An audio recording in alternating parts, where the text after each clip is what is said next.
Hindi lahat ng tao susuporta sa'yo kapag nag-uumpisa ka pa lang. Halimbawa, may negosyo ka, kung meron kang 10 close friends, hindi lahat ng 10 yun o order sa'yo.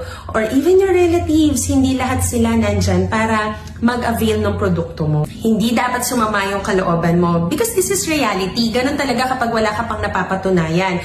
Kaya nga tatandaan mo na number 1, kahit pa nanghihina na yung kalooban mo dahil napaka-less yung support na nandyan sa paligid mo, huwag mong aalisin yung tiwala sa sarili mo. Number 2, kung naging successful ka, huwag mong kakalimutan yung mga taong nakapaligid sa'yo na handang tumulong at sumuporta nung panahon na walang nagtitiwala sa'yo. And number 3, always pray to God.